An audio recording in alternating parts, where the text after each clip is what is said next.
Hi, this is Miss Brodigan. I'm going to be reading you chapters 20 to 22 of The Boy in the Girl's Bathroom. Chapter 20.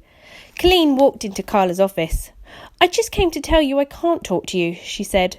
"Your parents didn't sign the form?" "No, and they won't either.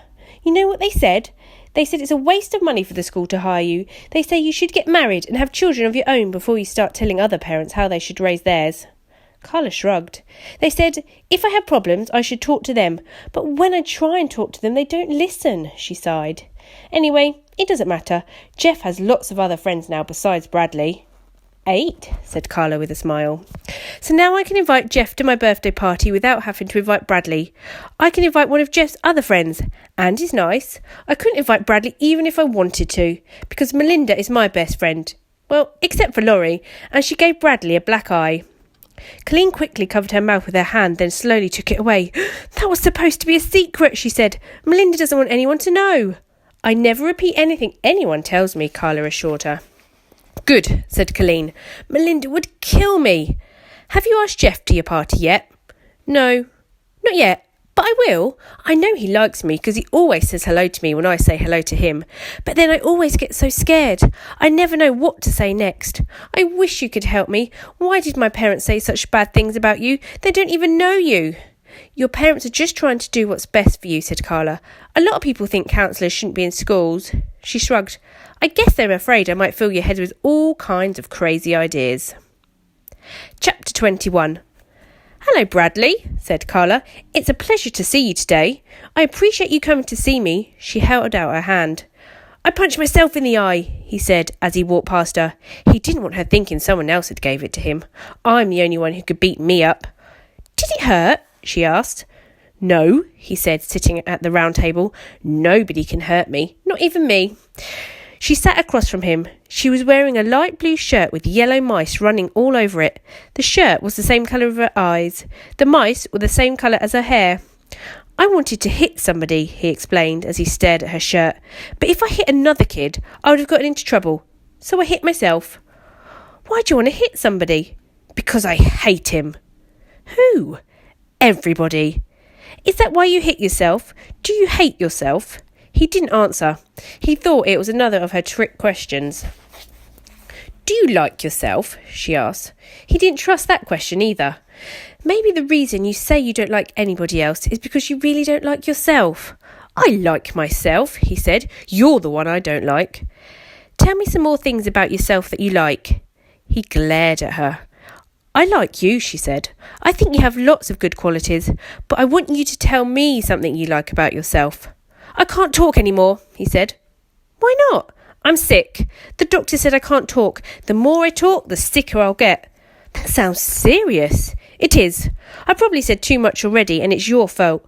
I'll probably throw up." Carla nodded. "Oh, don't say another word," she said quietly. "We'll just sit together in silence. Sometimes people can learn a lot from each other by just sitting together in silence." She locked her mouth shut, then opened it to swallow the key. "You're weird," said Bradley. "A lot of people tell me that," she admitted, then put her finger to her lips. They sat together in silence. Bradley shifted in his chair. His eyes darted restlessly around the room. He put his hands behind his head and leaned back, then brought his hands out in front of him and folded them.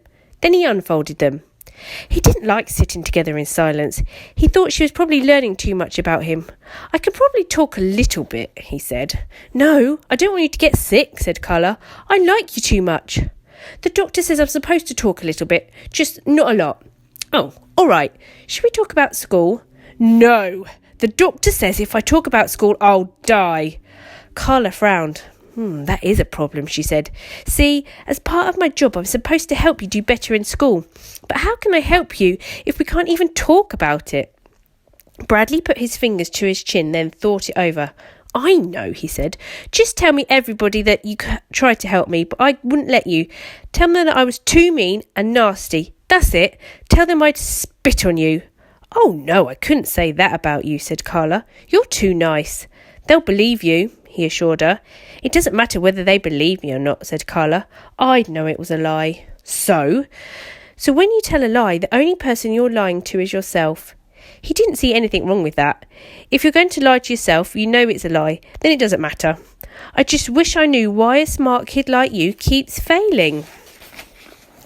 It's because Miss Ebble, she doesn't like me, said Bradley. Shh, said Carla. Don't talk about it. Well, I could probably talk about school a little bit without dying, he said. OK, said Carla hesitantly, but as soon as you feel like a little bit like dying, let me know, and we'll stop. They talked about school for about 15 minutes before Bradley felt like dying. Carla pointed out that the same question on the test were also on his homework assignment. She suggested that he did his homework. The test might be easy for him.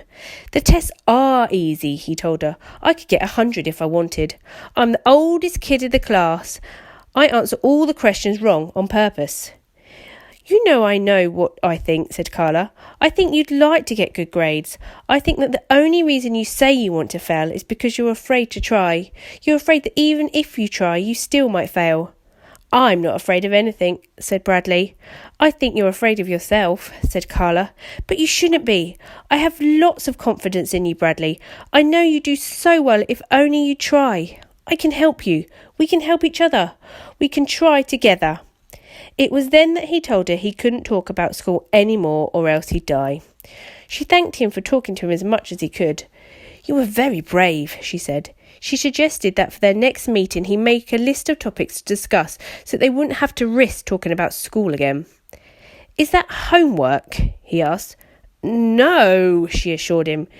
You don't even have to put your name on the top. Good, said Bradley. He was glad it wasn't homework. It was time to return to class. Thank you for sharing so much with me today, Carla said. I enjoyed your visit very much. She held out her hand. He stuck his hand in his pockets and walked out of her office. Chapter 22. All week Bradley worked on his list of topics to discuss with Carla. It's not homework, he kept telling himself. In fact, it's the opposite of homework, because if I think of some good topics, then we won't have to talk about homework. He didn't scribble during class. He listened closely to what Miss Ebble and the other kids said in order to get good ideas for his list. He took it with him wherever he went. At recess, he kept his eyes and ears open, constantly on the lookout for a new topic. The other kids were meaner to him than they'd ever been. They were no longer afraid of him. They called him names, and when he didn't do anything about it, they called him even more names. A fourth grade boy who wanted to show off to his friends ran up to him and said, "You're not even human. You're a monster. You're a monster from outer space." The boy ran away, but Bradley didn't chase him. He added 3 new topics to his list: humans, monsters, and outer space. Monday was Halloween. Most of the kids brought costumes which they were allowed to put on at lunch. Brian, one of Jess' friends, didn't bring a costume, so he borrowed a black magic marker from Mrs. Ebble and coloured a circle around one eye. When he came back from lunch, he told everyone he was Bradley Chalkers. While everyone laughed, Bradley busily worked on his list. He covered both sides of 3 sheets of paper. Number 1, trees that lose their leaves. Number 2, gold stars. 3, chalk. 4, tape. Number 5, are chickens really afraid? Number 6, why people laugh. 7, what does it feel like to be shot in the leg? 8, pencils. 9, pencil sharpeners. 10, accidents. 11, coffee. 12, military school. 13, canes. 14, basketball. 15, friends. 16, enemies. 17, hopscotch. 18, dodgeball. 19, 4 square. 20, 1 potato. 21, 2 potato. 22, 3 potato. 23, 4. 24, 5 potato. 25, 6 potato. 26, 7 potato. 27, more. 28, less.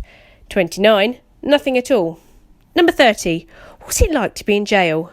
31, good boys. 32, bad boys. 33, breakfast. 34, lunch. 35, dinner. 36, have you ever been to the White House? 37, who shot my father? 38, why did he get away? 39, peanut butter and jelly. 40, gold stars. 41, black eyes.